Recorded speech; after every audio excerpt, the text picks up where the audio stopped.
Début de mandat difficile pour Bola Tinubu, le nouveau président nigérian. Il a prêté serment aujourd'hui, alors que les principaux partis d'opposition contestent toujours son élection.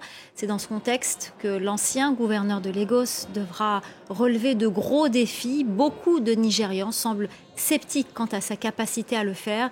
Il a tenté de rassurer tout à l'heure, écoutez-le. Notre administration vous gouvernera uniquement en votre nom, mais ne régnera jamais sur vous. Nous consulterons et dialoguerons, mais nous ne dicterons jamais. Nous tendrons la main à tous, mais nous ne rabaisserons jamais une seule personne parce qu'elle a des opinions contraires aux nôtres. Nous sommes ici pour réparer et guérir cette nation, et non pour la déchirer et la blesser. Nous défendrons la nation contre la terreur et toutes les réformes de criminalité qui menacent la paix et la stabilité de notre pays.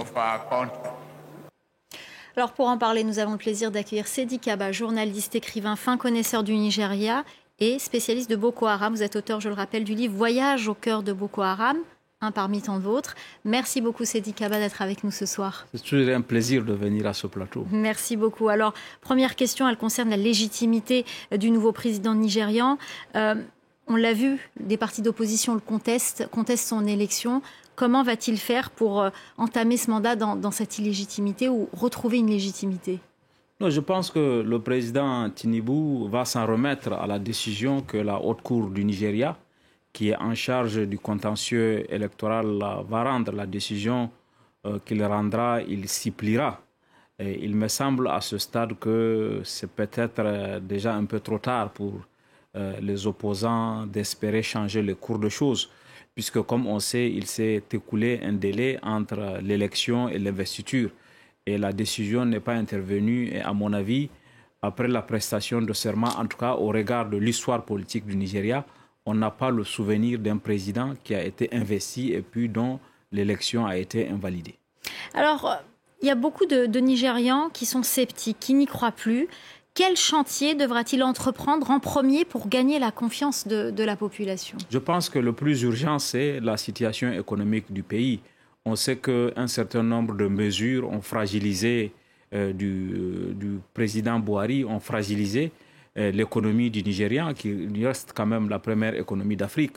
La question de changement de billets de banque, par exemple, qui a été introduite sur le tard, vers la fin du mandat du président Buhari, a fragilisé l'économie, qui sort déjà encore plus fragilisée de la période du Covid et de la chute du cours du pétrole, qui est l'essentiel. Donc, sur ce chantier-là, le président Tinubu est très attendu pour permettre aux Nigérians de bénéficier de la production pétrolière, parce que comme on sait, le Nigeria est le premier pays producteur du pétrole, la première puissance économique, et il y a aujourd'hui une immense disparité au Nigeria entre des populations qui sont trop pauvres et une élite politique qui est extrêmement riche avec des comptes en millions de dollars. Alors, vous l'avez dit, l'économie fait partie d'un des plus gros défis, mais comment pourrait-il s'attaquer à ce défi sans s'attaquer à la corruption, qui est aussi un gros problème au Nigeria? Absolument. À mon avis, pour s'attaquer améliorer la situation économique, tous les indicateurs économiques du Nigeria, il faut lutter contre la corruption. Et lui-même est éclaboussé par des scandales. Lui-même, mais je pense que du point de vue du potentiel, il y a encore un potentiel énorme. Et le président Tinubu a obtenu de très bons résultats lors de son passage à la tête de l'État de Lagos. Entre 1999 et 2007, il a été gouverneur et il a obtenu de très bons résultats. S'il applique le même recette et s'engage à lutter contre la corruption, y compris dans son propre entourage, il y a des chances que l'économie reparte. Il y a des réformes structurelles de l'économie du Nigeria à faire, notamment sortir le Nigeria de la dépendance au pétrole, puisque le Nigeria a d'autres potentiels, notamment sur le plan agricole. Il faut donc faire la diversification de l'agriculture. Et le Nigeria est un pays qui a un dynamisme économique en matière de commerce qu'on ne trouve pas ailleurs. Comme on sait, par exemple, le premier homme le plus riche d'Afrique est un Nigérian, Dangote. Il y a aussi un secteur pétrolier nigérian qui est un secteur bancaire aussi qui est très puissant. Donc il faut cette politique de diversification, donc les réformes structurelles, à côté desquelles il y a des éléments conjoncturels. Et à mon avis, si le Nigeria qui représente à lui tout seul 65% de l'économie de la CEDEAO, la Communauté économique d'Afrique de l'Ouest, profite de la création de la zone de libre-échange économique. Il peut être la locomotive de cette région et entraîner les autres pays voisins, justement, et assurer la prospérité économique à la fois pour les Nigérians et pour la sous-région. Alors, on a une autre problématique au Nigeria qu'on regarde beaucoup et qui inquiète, c'est l'insécurité. L'insécurité d'abord liée aux groupes terroristes, notamment Boko Haram, que vous connaissez bien, et puis l'insécurité liée à la délinquance. Là aussi, on voit qu'il y a un chantier important et qui aussi va peut-être déterminer la situation sécuritaire dans d'autres pays voisins. Absolument. Et ça, c'est très important parce que les promesses que l'arrivée de Buhari avait suscitées en 2015 en tant que président n'ont pas été complètement tenues.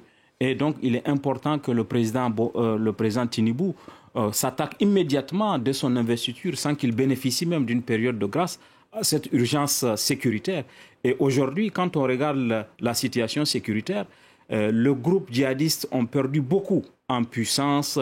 Par contre, l'insécurité dans la zone de Zamfara, avec les kidnappings quotidiens, une sorte d'économie de la rançon, une sorte d'industrie d'enlèvement s'est créée et il est important que le président Tinubu s'attaque immédiatement à ça. Cette insécurité est venue jusqu'aux portes d'Abuja, puisque comme on sait, il n'y a pas longtemps, le train express qui réunit Kaduna à Abuja a été attaqué, a été interrompu dans sa marche. Donc il est important que cette insécurité, face à laquelle l'État fédéral s'est même montré un peu impuissant, puisse être rapidement jugulée parce qu'elle a un impact à la fois sur la sécurité des populations, mais aussi sur l'économie, puisque des investisseurs sont effrayés par l'insécurité et ne viennent pas. Et comme vous l'avez dit, si la sécurité au Nigeria a un impact sur ses voisins, notamment la question de la lutte contre Boko Haram, dont les activités ont débordé le Nigeria pour arriver au Niger, au Tchad et au Cameroun. Donc, il est important que rapidement, on puisse obtenir, que Tinubu obtienne des résultats. À mon avis,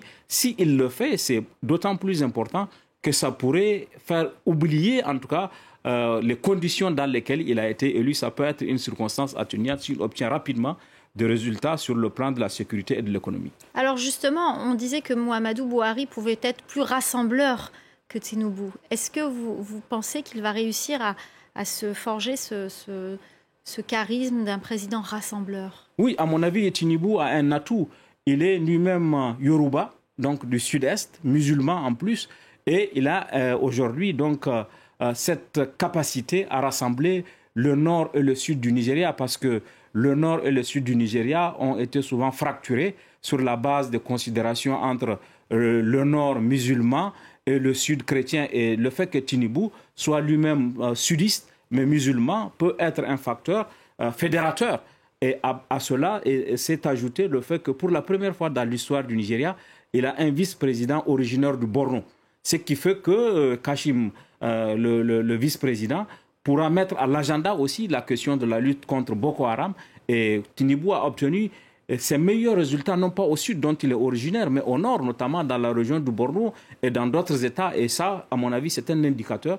Et il lui appartient aujourd'hui, dans la formation du gouvernement, dans la formation de son cabinet, de montrer que lui, il est un président rassembleur et qu'il est au-dessus de considérations entre le nord et le sud du Nigeria. À mon avis, si tout cela est fait, et avec le potentiel que le Nigeria a, parce que ce qui est séduisant pour ceux qui partent au Nigeria, c'est le dynamisme. Le Nigeria, c'est le pays de tous les possibles. C'est une sorte des États-Unis d'Afrique, parce que vous savez, souvent on dit que les États-Unis, c'est le pays de possibles. Le Nigeria aussi, c'est un pays extrêmement ouvert, où vraiment les potentialités peuvent se réaliser. Alors justement, on s'est rendu avec l'équipe du Journal de l'Afrique au Nigeria et on a vu le potentiel de cette jeunesse, mais cette jeunesse qui n'y croit plus, qui veut quitter le pays. Que faudra-t-il faire pour que cette jeunesse reste et qu'elle y croit encore? Alors, il faut l'accompagner. Il faut absolument accompagner parce qu'au Nigeria, je pense que ce qui est très rassurant, en tout cas, c'est la capacité, l'espoir que les jeunes Nigérians ont, si on leur donne les potentiels, si on les accompagne, de réussir. Les gens ne cherchent pas, à la différence des autres pays africains, à devenir fonctionnaires de l'État. Vous avez vu les start-up que les gens peuvent créer au Nigeria, le développement des TIC, le développement, par exemple, du e-banking au Nigeria, le développement du e-commerce, c'est important. Donc, il faut donner des perspectives à cette jeunesse, l'accompagner en lui donnant le moyen de se réaliser, de créer des auto-entreprises. Et je pense que tout cela fait, la jeunesse pourrait être un atout et non un frein au développement du Nigeria. Merci beaucoup, Sedi Kaba, journaliste, écrivain, fin connaisseur du Nigeria, spécialiste de Boko Haram. Merci infiniment d'être venu sur ce plateau. C'est la fin du Journal de l'Afrique. Restez avec nous.